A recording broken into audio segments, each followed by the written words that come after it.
Un accident grave s'est produit sur la nationale numéro 4 au niveau du village Mimboulou impliquant des camions en provenance de Lubumbashi et Kipushi.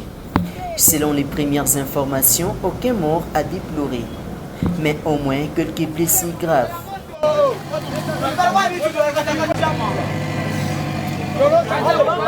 Les circonstances de ce drame ne sont pas jusque-là élucidées, bien que les deux camions se sont percutés de plein fouet, causant d'importants dégâts matériels.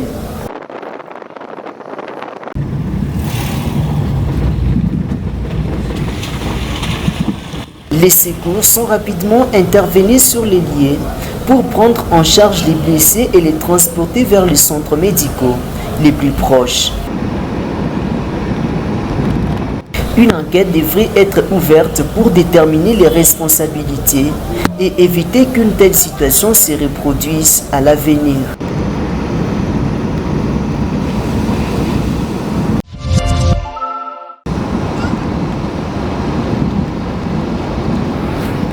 La route Kipushi, au niveau du village Mimboulou, est dans un état de détérioration, présentant un réel danger pour les conducteurs de véhicules à moteur. Cette route d'intérêt tant national que communautaire est devenue tellement dégradée, des fois transformée en un véritable lac lorsqu'il pleut. Les conducteurs doivent ainsi naviguer à travers des flaques d'eau profondes, créant des risques potentiels d'accident. Les habitants du village Mimboulou, frustrés face à cette situation, se plaignent de leur accès difficile au village voisin qui affecte les commerces locaux. Certains résidents affirment même que le véhicule se retrouve deux fois bloqué dans le flaque d'eau, nécessitant une intervention rapide. Les autorités locales interpellées comptent assez pour remédier à cette question. La population rurale n'espère qu'à une solution rapide. En attendant, les conducteurs sont invités à la prudence et à la vigilance lorsqu'ils empruntent cette route dégradée.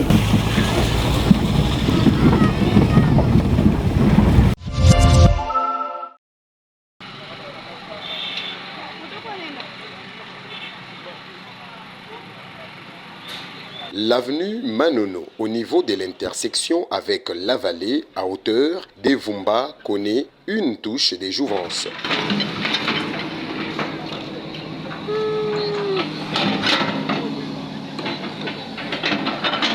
Cette artère à grande circulation au quartier La Vallée, dans la commune Kampemba, a vu la niveleuse entamer les travaux de réhabilitation pour permettre la fluidité du trafic. Véhicules privés et des transports, motocyclistes et même les tricycles vont, au terme de ces travaux, devoir passer avec aisance.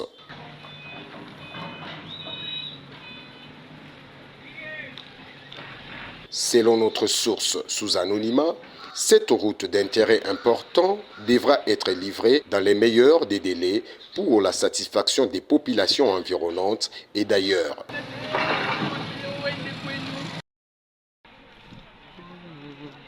Ces travaux de réhabilitation sont exécutés par l'entreprise chinoise Grexet sous financement de l'État congolais bien sûr.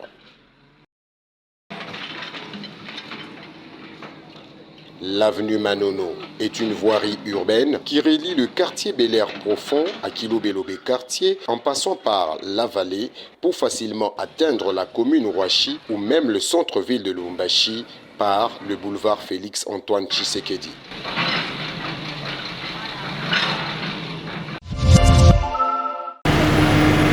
L'avenue Mamaemo, située dans la ville de Lubumbashi, précisément dans la commune portant les mêmes noms, connaît une réhabilitation dans le but de prolonger et améliorer sa durée de vie.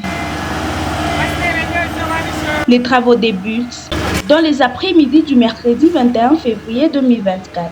Les usagers saluent cette initiative de la part des autorités car cela leur permettra de circuler en toute sécurité.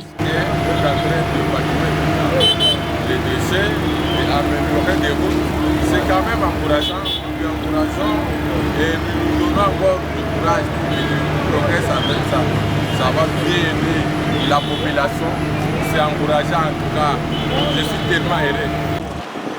Patron, tunaona hii barabara banaanza kuitengeneza, mko na difficulty sana njoo ya kupita. Ah oui, ça va. Tunaona tu leo hii maisha inakuwa hapa banaanza kutengeneza parikuwa maya mingi sana, tuangaisha sana kwa sababu kuweka mamoto. Donc tunafurahi sana bona OVD na baba kuya venir mama. La rénovation de cette artère détériorée est un processus qui vise à restaurer et à revitaliser l'aspect et la fonctionnalité de cette artère urbaine importante. Le réaménagement de ces tronçons est un soulagement pour les piétons et automobilistes qui avaient de la peine à emprunter cette route suite à son mauvais état.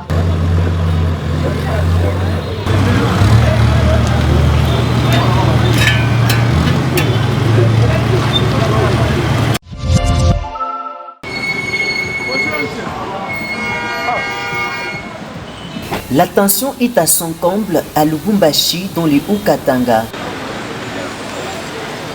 Alors que la société civile locale déguerpit de son bâtiment situé sur l'avenue Kassavubu, dans la commune de Lubumbashi, a trouvé refuge au quartier Makutano de la même commune.